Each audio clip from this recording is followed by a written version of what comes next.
பேரன்பும் பெருங்கோபமும் இந்த திரைப்படத்தினுடைய அறிமுக விழாவிற்கு வருகை தந்து வாழ்த்தி சென்றிருக்கிற அன்பிற்கும் பாசத்திற்கும் உரிய அப்பா எஸ் சந்திரசேகர் அவர்களுக்கும், மதிப்பிற்குரிய அண்ணன் ஆர்.வி. உதயகுமார் அவர்களுக்கும், இங்கே அமர்ந்திருக்கிற என் அன்பிற்கினிய தம்பிகள் வசந்தபாலன், தம்பி சுசீந்திரன்,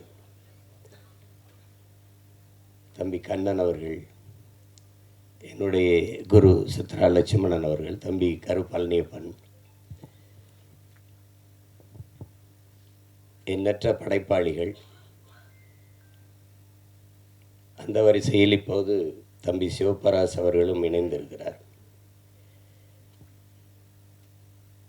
இங்கே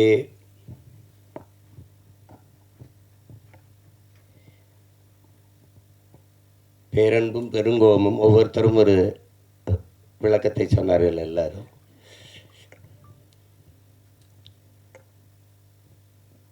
பெருங்கோபத்தினுடைய பிறப்பிடமே இந்த பேரன்பு தான்.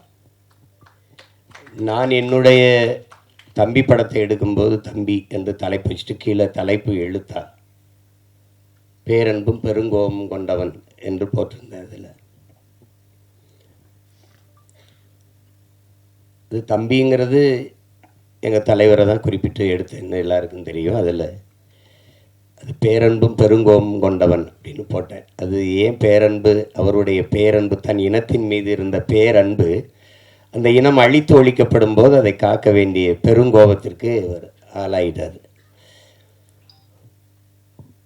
இங்கே பாரதியினுடைய பெருங்கோபம், அந்த ஆவேசமான கவிதை வீச்சுக்கு காரணம் அவன் இந்த மண்ணை மக்களை நேசித்த வச்சிருந்த காதல் தான் காரணம்.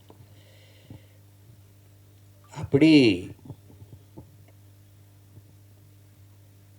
அதை உள்ளடக்கமாக வைத்து இந்த ஒரு படைப்பு படைக்கப்பட்டிருக்கு.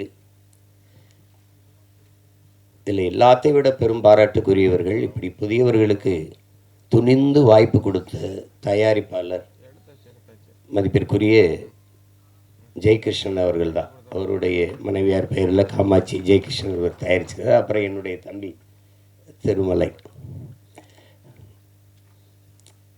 வருத்தப்படுறாரு இருக்கிற திரையுலகிற்கு இருக்கிற நெருக்கடிகளை குறித்து. இதெல்லாம் ரொம்ப நாள் இருக்காது, நீங்கள் கவலைப்படாத, சரி பண்ணிடலாம்.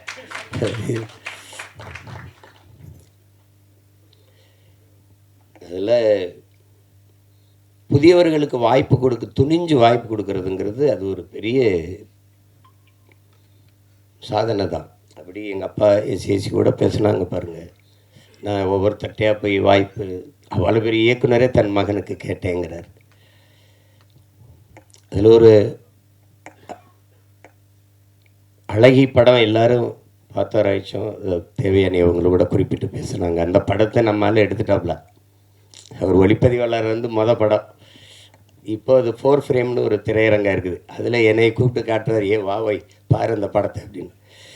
நாங்கள் மாமத்தில் தான் என் தங்கச்சி கணவர் அவர், அதனால் நம்மால் கூப்பிட்டு காட்டுறாரு. நான் படத்தை ரசிச்சுட்டு வந்து இப்படி கட்டி பிடிக்கிறேன், பாராட்டுறேன். அருமையாக எடுத்துட்டேன், ஒரு காவியம் மாதிரி எடுத்துட்டேன், படம் வெற்றி அடை, நீ ஒன்றும் கவலைப்படாத. என்ன அப்படியே சொல்கிற ஏன் உண்மை எல்லாம் வந்திருக்கன்றியா? அப்படியா? என்ன ஒரு வேலும் ஒன்றும் சொல்ல மாட்டானே, என்ன இப்படி சொல்கிற? உண்மையை சொல்லு. உனக்கு ஒரு நல்லா இல்லைன்னு சொல்லிட்டு போகிறேன்.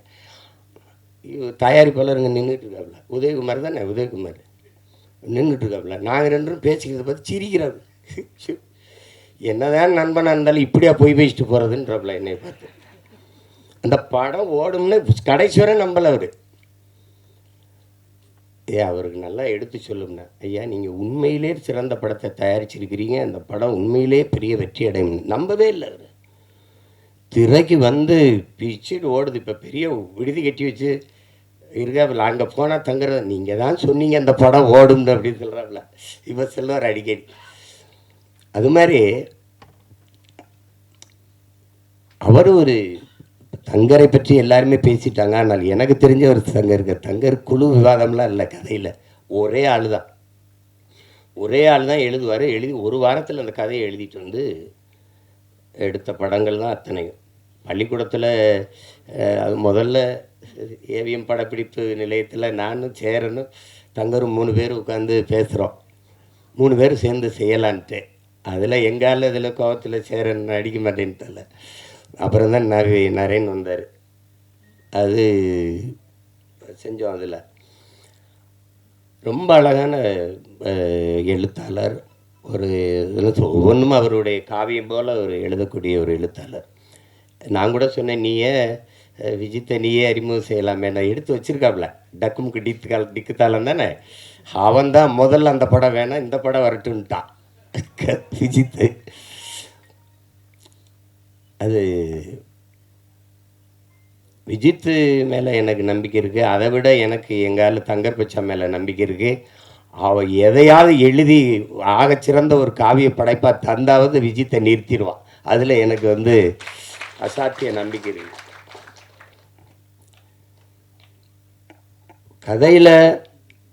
கதை என்ன சொல்ல வருதுன்னு அப்புறம் பார்ப்போம். ஆனால் விஜித் சொன்ன மாதிரி ஒரு நான் எதிர்பார்க்கல. சின்ன பிள்ளையிலேருந்து அரவிந்தை விஜித்தை நம்ம பார்க்குறோம். ஆனால் ஒரு அறிமுக படத்தில் இவ்வளோ பெரிய ஒரு கனத்த ஒரு கதாபாத்திரத்தை தூக்கி சுமக்கிற ஆற்றல் அப்படிங்கிறது ஒரு பெருசு தான். ஒவ்வொரு கட்டத்திலையும் அந்த உரையாடலை வெளிப்படுத்தி உச்சரித்து பேசி அவன் அந்த இதில் வெளிக்காட்டுறதுல நல்ல முதிர்ந்த ஒரு நடிகருக்கு இருக்கிற பல படங்களை நடித்து அனுபவம் பெற்ற ஒரு நடிகர் போல் அவன் அந்த உரையாடல் உச்சரிப்பு அது நடை இதுகளெல்லாம் அவன் சிறப்பாக செஞ்சிட்டாப்புல. நான் கூட சொன்னேன், இதை ரொம்ப நல்லா பண்ணியிருக்கான் விஜித் அப்படின்னு. அந்த இதில் அவனுக்கு அந்த திரை அறிவு அவனுக்கு நல்லா உள்வாங்கிக்கிட்டான். அதனால் அதை எளிதாக வெளிப்படுத்திட்டாங்கிறத நான் உணர்ந்தேன். ஒளிப்பதிவு ரொம்ப சொன்ன மாதிரி தம்பி சுசீந்திரன் சொன்ன மாதிரி இந்த கேரளாவுக்குள்ளே வருகிற பகுதிகளெல்லாம் ரொம்ப ரொம்ப அழகியலாக எடுத்திருக்கா. அப்படி தினேஷ் மொத்த படமே ரொம்ப நல்லா பண்ணியிருந்தார். அது தேவையற்ற அவன் எடுத்தோன்னே சொல்லிட்டான். தம்பி கருப்பல்னே வேலை செஞ்சுருக்காப்புல. அதே நேரம் எங்கள் அப்பா பாரதி ராஜாவுடைய பாலுமேந்திரா அவர்களுடைய திரைப்பட பயிற்சி கல்லூரியிலையும் படித்தேன்னு சொல்லும்போது தேவையற்ற காட்சி, தேவையற்ற நகர்வு, தேவையற்ற உரையாடல் வந்து சில படைப்பாளிகள் படத்தில் இருக்காது. ஒன்று அப்பா பாலுமேந்திரா, இன்னொன்று அப்பா மகேந்திரன், இன்னொன்று எங்கள் அப்பா பாரதி ராஜா. அந்த மாதிரி படங்களில் பாலுமேந்திரா அப்பாவை பற்றி சொல்லணும். நானும் எங்கள் தலைவரும் சில முக்கிய தளபதிகளோட பேசிட்டு இருக்கும்போது திரையுலகம் குறித்த பேச்சுகள் வருது.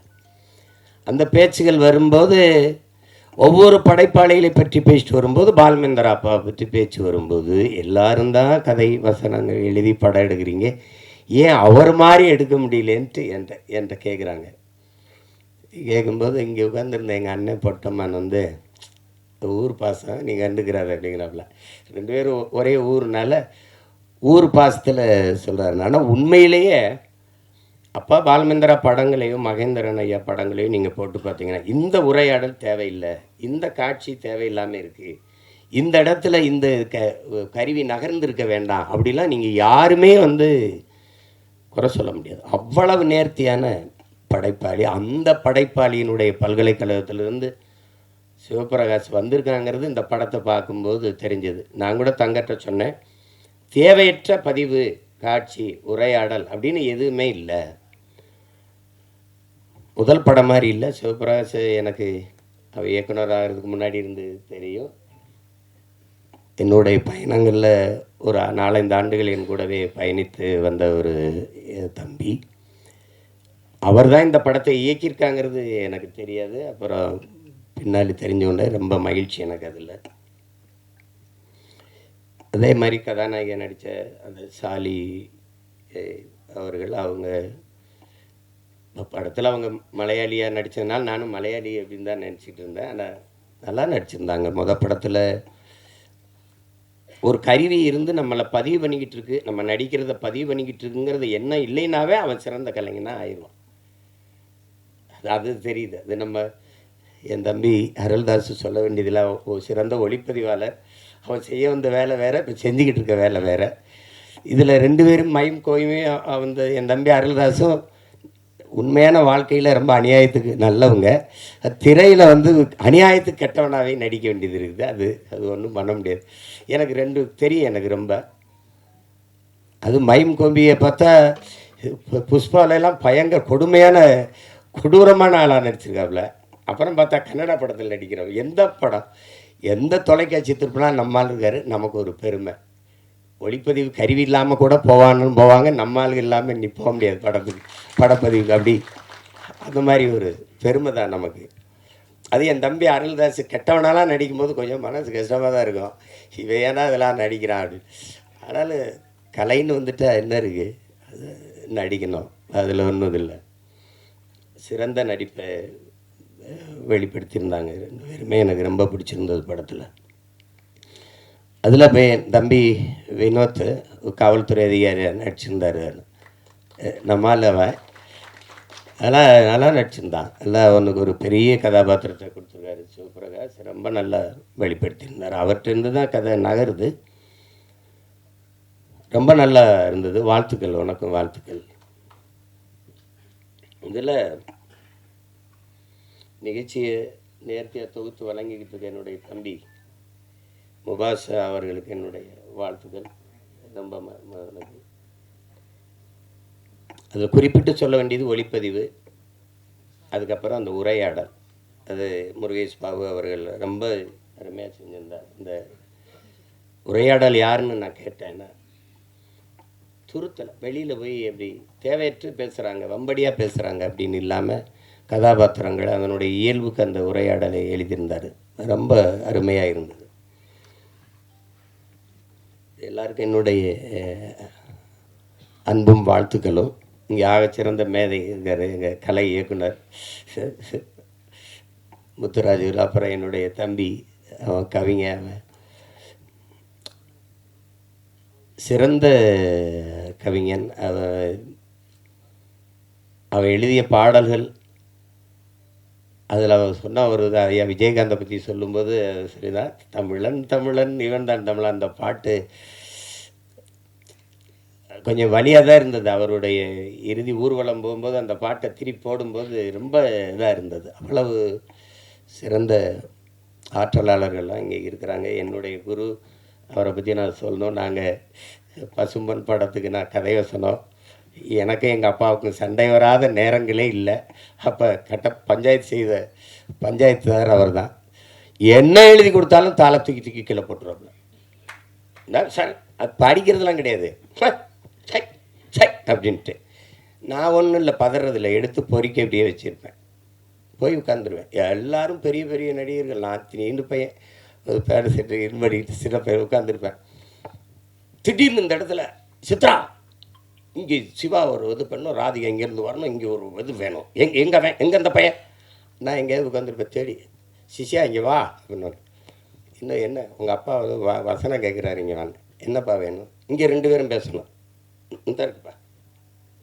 அப்போ அது இதாப்பா நீங்கள் கீழே சத்து முன்னாடி தூக்கி போட்டு இல்லைப்பா அதுதான்ப்பா அப்படின்னு. ஐயோ, ஒரு தடவைலாம் அப்படி தூக்கி போட்டார். நான் கடைசியாக வெறும் இந்த இது தான் இருந்தது, அதை தூக்கி கீழே போட்டு நடந்து சென்னைக்கு கிளம்பிட்டேன். பொள்ளாச்சியிலேருந்து நடந்தே போகிறேன்ட்டு. திருப்பி வாட உங்கள் அப்பா பற்றி வேணா புது சண்டைக்கு இருந்தா என்ன, நீ வா வா வா வா அப்படி கூட்டி போய் பல தடவை. அதுலேருந்து தான் என்னுடைய குரு. இல்லைன்னா பாதி படத்துலேயே போயிருப்பேன் ஊருக்கு. அது சொன்ன மாதிரி, தம்பி சொன்ன மாதிரி திரை உலகத்தினுடைய என்ன சொல்ற களஞ்சியம்தான். எங்கள் ஐயா நடிகர் திலகம் ஒரு நடிப்பில் கலைக்களஞ்சியம்னா, இந்த ஆண்டு இந்த படம் இப்படி வந்தது, இந்த திரையரங்கில் வெளியிட்டாங்க, இது இத்தனை நாள் ஓடிச்சு, இதனால் இது ஓடிச்சு, இந்த பண்டிகையில் வெளியாச்சு, எல்லாமே அவருக்கு தெரியும். அவர் நினைவுக்குள்ளே இருக்குது. அவ்வளவு இங்கே இருக்கிற மூத்த இதழியலாளர்கள் எங்கள் ஐயா போன்றவர் இருக்காங்க. விழாவின் சிறப்பே நீங்கள் இவ்வளோ நேரம் இருக்கிற என் உறவுகள் எல்லாம் இவ்வளோ நேரம் அமைதியாக உட்கார்ந்து இருக்கிறீங்கன்னா அதுவே இந்த விழாவுக்கு பெருமை. அது இதை காட்சிப்படுத்தி மக்கள்கிட்ட கொண்டு போய் சேர்க்க இத்தனை ஊடகவியலாளர்களும் 10 மணி ஆகியும் இருக்கிறீங்க அப்படிங்கிறத பெரிய இது. அது எனக்கு பார்த்திங்கன்னா ஒரு நேரம் ஒரு ஊரில் இருக்கணும், ஒரு நேரம் ஒரு ஊரில் இருக்கணும். நேற்று எங்கேயோ இருந்து வந்தோடனே வா படம் பார்க்கன்னு கூப்பிட்டாவில், அங்கே போனேன். இன்றைக்கி நீதிமன்றத்தில் நேர் நிற்கணும், நின்றுட்டு 5 மணிக்கு வந்து இறங்கினேன். வா இங்கே பாட்டு வெளியிடணும்னு கூப்பிட்டாவில். வேற ஆளாக இருந்தால் போய் வேலை இருக்குன்னு சொல்லலாம், அவர்னா போன்ருப்பேன். விஜித்துக்காக வர வேண்டியது இருக்குது.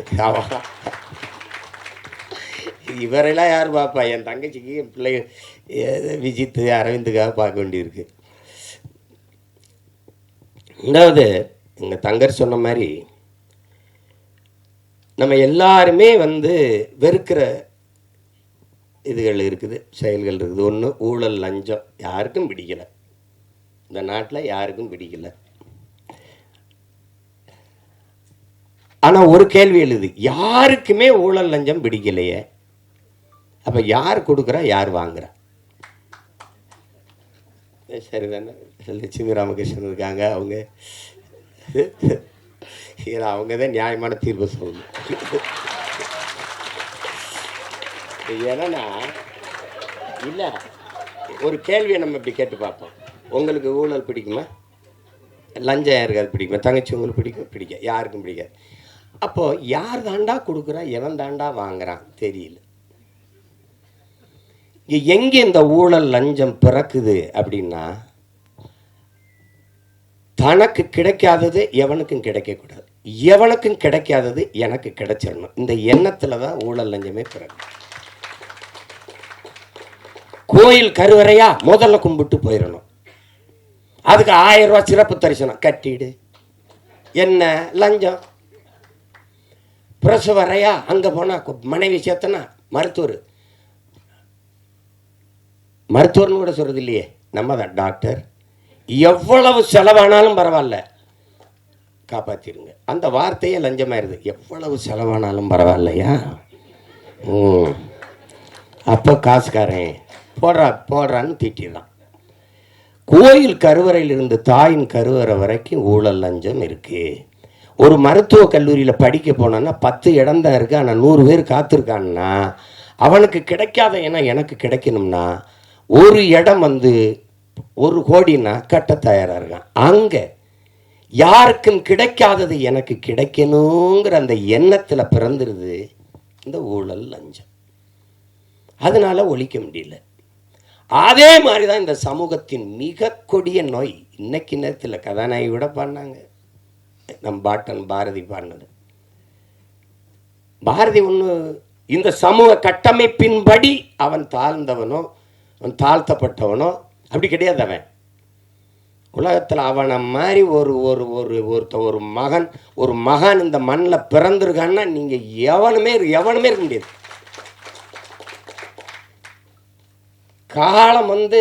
காலம் பல கவிஞர்களை உருவாக்கி இருக்குது அன்பிற்குரியவர்களே. காலத்தை உருவாக்கிய ஒரு பாவனன் உண்டென்றார் உலகத்தில் நம் பாட்டன் பாரதி தான். நாடு சுதந்திரம் அடையல 1921 செத்து போயிட்டான் பாரதி. 47 விடுதலை அடைகிற. ஆனால் ஆடுவோமே, பல்லு பாடுவோமே, ஆனந்த சுதந்திரம் அடைந்து விட்டோம் என்று அவன் அடைஞ்சிட்டான் சுதந்திரத்தை. நீ மாநிலம் பிரிப்பாய் நினைச்சானா? மொழி வழியே மாநிலங்கள் பிரிப்பீங்கன்னு நினைச்சானா? அவன் வந்தே மாதரம் என்போம், எங்கள் மாநில தாயை வணங்குதும் என்போங்கிறான். டே, நீ பிரிக்கல, அதை பற்றி அவங்க கவலைப்படல. இதை தமிழ்நாடுன்னு பேர் வைப்பாங்க, அதுக்கு ஒருத்தர் 76 நாள் பட்டினி கிடந்து சாவான், அதெல்லாம் அவனுக்கு தெரியாது. தமிழ் திருநாடு தன்னை பெற்ற எங்கள் தாய் என்று கும்பிடடி பாப்பா, அமிழ்தில் இனியதடி பாப்பா, நம்ம ஆன்றோர்கள் தேசமடி பாப்பான்னு. யாரு? தமிழ்நாடுன்னு ஒரு பேரே வைப்பாங்களானே தெரியாது. கம்பன் பிறந்த தமிழ்நாடு, உயர் கல்வி சிறந்த தமிழ்நாடு, புகழ் கம்பன் பிறந்த தமிழ்நாடுங்கிறான். வள்ளுவன் தன்னை உலகினுக்கே தந்து வான்புகள் கொண்ட தமிழ்நாடு, நெஞ்சை அல்லும் சிலப்பதிகாரம் எனும் மணி ஆரம் படைத்த தமிழ்நாடு தமிழ்நாடு தமிழ்நாடு பாடி தள்ளிட்டான். எப்ப தமிழ்நாடுன்னு பேர் வைப்பாங்களான்னு தெரியாது. அவ்வளவு பெரிய அறிங்க. அக்ரகாரத்தில் கழுதை வரக்கூடாது, கழுதையை கையில் தூக்கிட்டு நடந்துட்டாப்புல. இந்த பாரதி படத்தில் பார்த்தீங்கன்னா தெரியுமே. மதம் மாத்துறது நீ பார்த்துருக்கா? உலகத்தில் சாதி மாத்தின ஒரே மகான் பாரதி தான் கனகலிங்கத்தை கூப்பிட்டு மீதி எடுத்து போட்டு பூணூலை போட்டு இன்னையிலிருந்து நீ பறையன் இல்லை ஐயன். யாரா? சுப்பிரமணிய பாரதி பண்ணான்னு சொல்றா, போடா.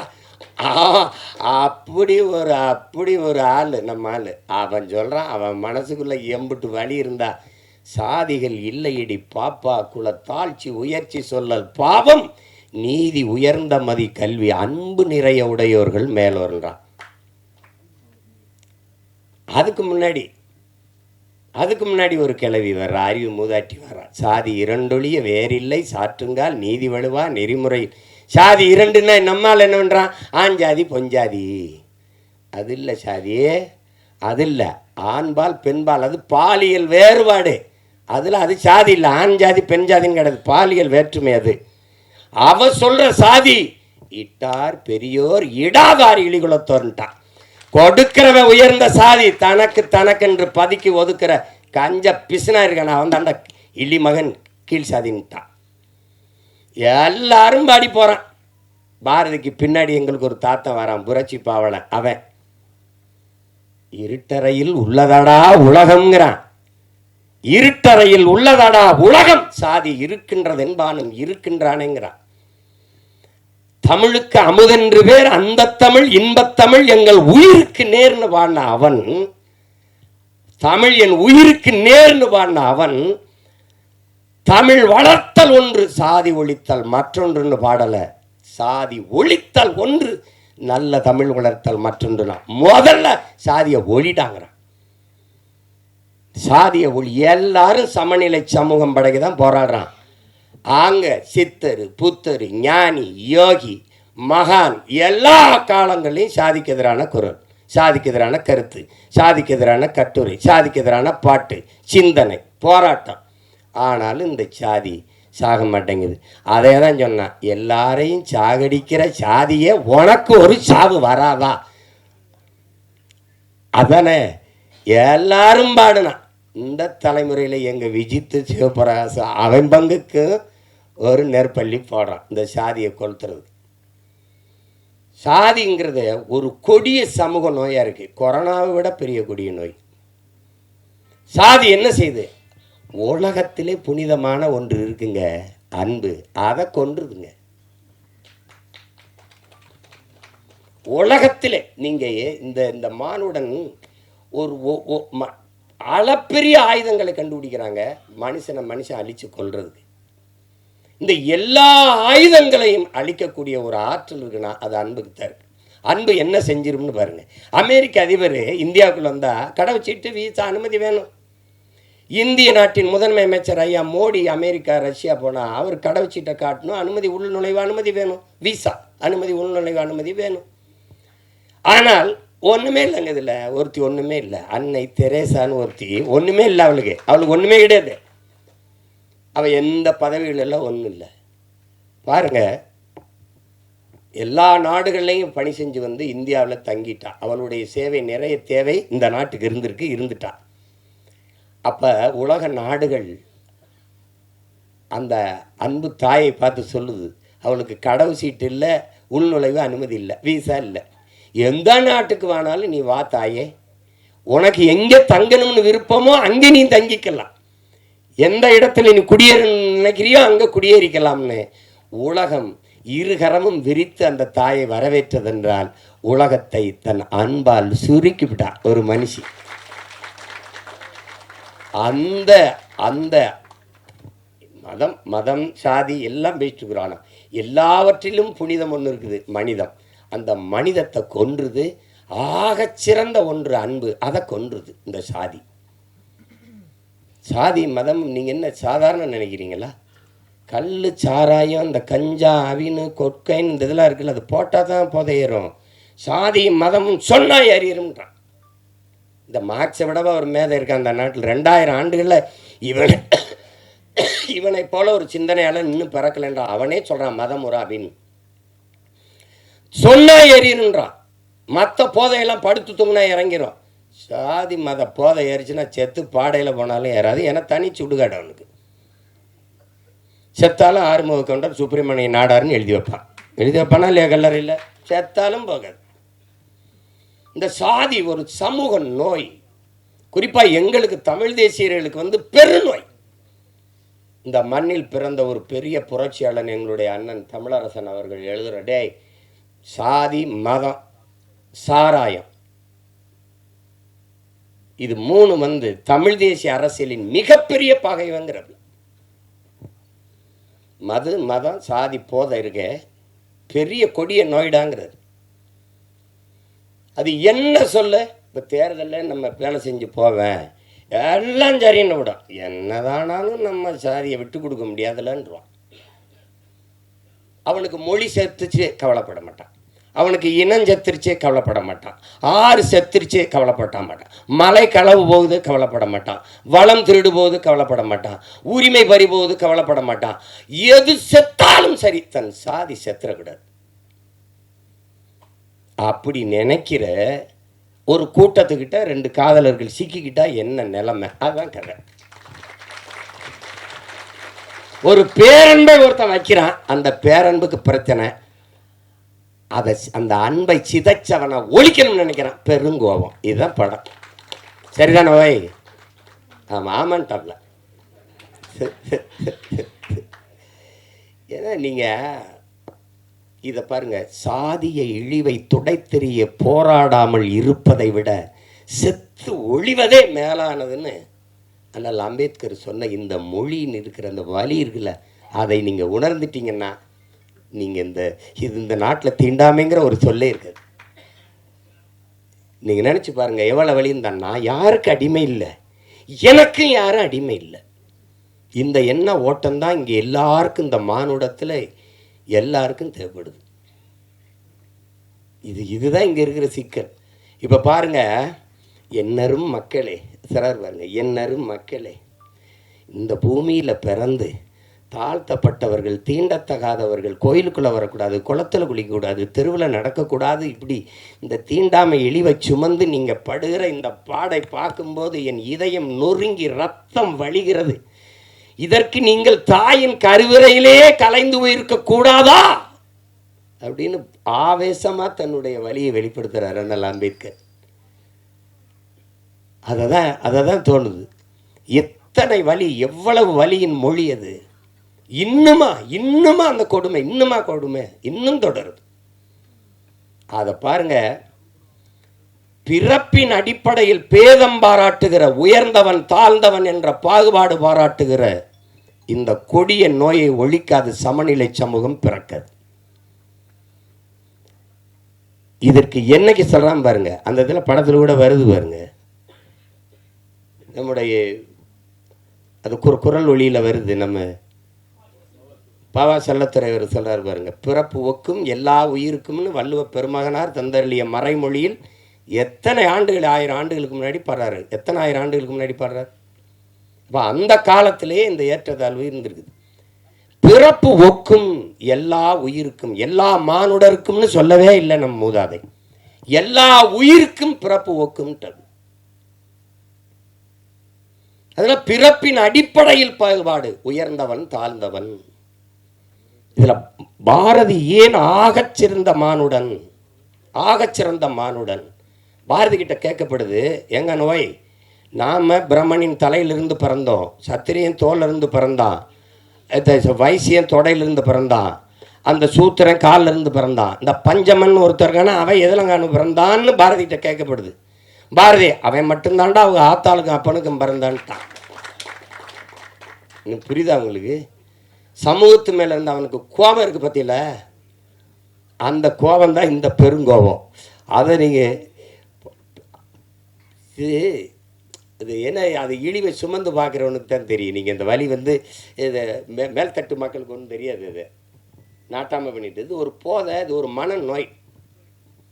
மனிதனை சக மனிதனை தன்னை போல எலும்பு நரம்பு ரத்தம் சதை பசி உறக்கம் கனவு கண்ணீர் எல்லாம் கொண்ட சக மனிதனை தாழ்ந்தவன் என்று தாழ்த்தி வீழ்த்தி சுகம் காணுகிற ஒரு மனநிலை கொடிய நோய். அது மனநோய். அதான் இங்க இருக்கிறது. ஒத்ததறிவார் உயிர் வாழ்வார் மற்றெல்லாம் செத்தார்கள் வைக்கப்படும்ட்டான் வள்ளுவ பெருமகனார். காரணம் என்ன? துணி விழுக்கிற வண்ணான், முடிதிருக்கிற மருத்துவர், அங்க விளைய வைக்க உணவுப் பொருளை விளைய வைக்க அங்க வேளாண் குடிமகன் உழவன் வேணும். அங்க அதை உணவை அதை சமைக்க பாத்திரங்கள் செய்யற குயவர், வேளாளர், குடிகள் வேணும். எல்லோரும் வேண்டும். எல்லாரும் சேர்ந்து இசைந்து வாழ்ந்தால்தான் அது சமூகம். ஒத்தது அறிவார் உயிர் வாழ்வார், மற்றெல்லாம் செத்தாருள் வைக்கப்படும்ட்டான். மற்றெல்லாம் பிணம்டான்ட்டான். எல்லாரும் தான் சாடி இருக்கான், பாடி இருக்கான், ஆடி இருக்கான், எல்லாம் பண்ணி பார்த்துருக்கான். ஒன்றும் நடக்கலைங்க. இங்கே சாதிக்கு ஒரு சாமி, சாதிக்கு ஒரு சமநிலை சமூகம் எங்கே இருக்குது? செத்த பிறகு கூட பணத்தை புதைக்கிறதுல இவனுக்கு இந்த சாதிக்கு இது, இந்த சாதிக்கு இது, இந்த சாதிக்கு அது. இதில் எந்த சாதிக்கும் பாகுபாடு இல்லாத ஒரு தேசத்தை படைக்கும் உலகத்தில் இந்த நிலத்தில் முடியல. எங்கள் உயிர் தலைவன் அவன் கனவு கண்ட தேசத்தில், தமிழீழ நாட்டில் நீ எவனாவே இரு, என் கோட்டுக்குள்ளே என் நாட்டுக்குள்ளே வந்தால் நீ தமிழனா இருன்னு ஒரு மக்களை உருவாக்கி இறந்து போன எல்லாரையும் ஒரே இடத்தில் மாவீரர்கள் துயிலும் இல்லம் என்று நீ பெரிய தளபதினாலும் படு, நீ சாதாரண வீரனாலும் படு, நீ எவனாவே இரு, உயர்ந்தவன் தாழ்ந்தவன் பாகுபாடு இல்லாது எல்லோரும் ஒரே. இங்கே உயர்ந்த சாதிக்காரன் சுடுகாட்டு வழியை கூட தாழ்ந்த சாதிக்காரன் பிணத்தை எடுத்து போக முடியாது. ஆனால் இங்கே மகான்கள் தோன்றிருக்கார்கள். காந்தி தோன்றிருக்கிறார், அண்ணல் அம்பேத்கர், பெரிய புத்தன், பூலே, எல்லாரும் தோண்டிட்டான். ஒன்றும் எடுபடல, ஒன்றும் சரியில்லை. இன்னொரு தலைமுறை இந்த சாதி மதத்தை காலில் போட்ட செருப்பாக போட்டு தேய்ச்சி நடந்தாலே ஒழிய இது சாகாது. இந்த கருமத்தை ஒழிக்காம சமநிலை சமூகம் படைப்பது என்பது சாத்தியமில்லை. வெற்று வார்த்தை. சாதியை இழிவு தீண்டாமை கொடுமைகளை வைத்துக்கிட்டு, சாதியை ஏற்றதார்களை வைத்து கொண்டு சமூக முன்னேற்றம், சமூக மேம்பாடு என்று பேசுவதென்பது சாக்கடை குழியின் மேலே போடுகிற சந்தனம் பந்தலுக்கு சமம், மலை குழியின் மேலே போடுகிற மல்லிகை பந்தலுக்கு சமம்னு அண்ணல் அம்பேத்கர் சொல்றாருன்னா காரணமா அவர் அனுபவிச்ச வழி. அவரை போல ஒரு கல்வியாளன் இந்த உலக வரலாற்றில் உண்டா சொல்லுங்க? ஒரு மனிதன் 10,000 புத்தகங்கள் தன் வாழ்நாளில்